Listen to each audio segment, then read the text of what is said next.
came out with all the zeal and passion to change his life. When I was looking for jobs, no one would hire me because of that. Could not afford going back to school. Could not do the GED programs because they didn't cater to him, special ed, whatever the case might have been. So it's like, to be honest with you, it's easier in that because once you figure out how to survive, then it's just something you can repeat. You get fed, you have a place to sleep, and you have people you can call family. I didn't know what to tell them, honestly.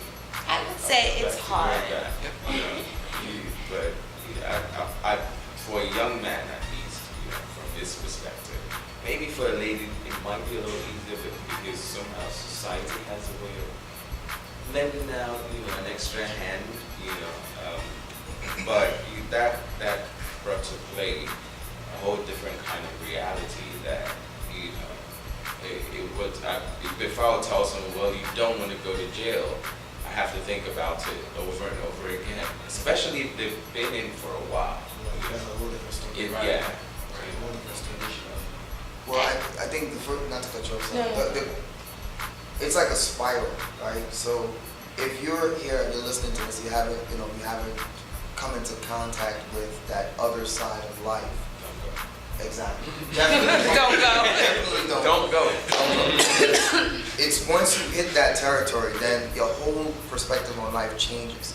You don't have the open view to be able to go get a good job, to build a career, to get your family. Everything in life becomes that much more difficult. Mm-hmm. So that's the whole thing. That I wouldn't know what to tell that person either. You're there. I can't say the normal things. I can't say, well, you go to school, study, go get a job, because it doesn't apply. Society looks at someone like that differently. Right. Especially if they're black males and females. Right. Right. I mean, I'll never forget. I was going after some little job where nobody beats the whiz. The guy kept asking me, well, have you ever been in contact with the law? Have you been in jail? Have you done anything? I'm like, no. But, there's certain features. I have a scar here and stuff. He saw it and he thought, well, instantaneously I must be some bad person, So once society has a view on you as an individual, once you get out there and you don't follow that path, then you're cast into something else. You're considered downcast. I wouldn't say life is hopeless though. I would say it's hard. It's hard, and each decision you make makes your life either easier or harder. And I think if you have been caught up in that world and you've made some bad decisions and you might have served time and now you're out, it is hard. But there are resources out there for men that come out of prison. I work with an organization that's based here in Harlem called the Doe Fund, and they work with men that have been incarcerated. They help them get their GED, they provide housing, they give them job skills. I work with them to practice mock interviews for when they are going out to get a job and helping them to answer that question, because it is really hard to say, yes, I am a felon, or yes, I've been in jail before, or I've been incarcerated. And it's a question that's going to come up, but there's organizations out there that will help you get back on your feet, that will help you deal with your family. If you have child support obligations, they'll help you and assist you in that. So I think as hard as life can be, you always have to hold on to some kind of hope that there is something out there and someone out there that will help you to make that right decision in life. Well, I just want to add too that,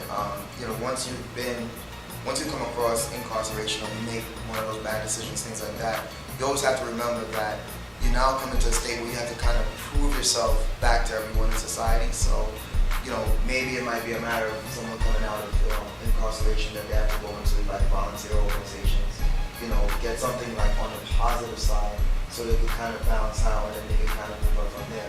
Because if someone looks at your resume, your history, and says, okay, well, you've been incarcerated, they don't see anything else to get that hope. They don't see any, or maybe you volunteered at a soup kitchen or you did something, then they could start saying, okay, well, maybe this person is serious about turning their life around. Because now I hear it, now I see it, now he's describing to me, and it's kind of like you don't have to go through just the remorse of going to jail and giving back to society that way. You almost have to give back to society in other ways as well to build people's confidence.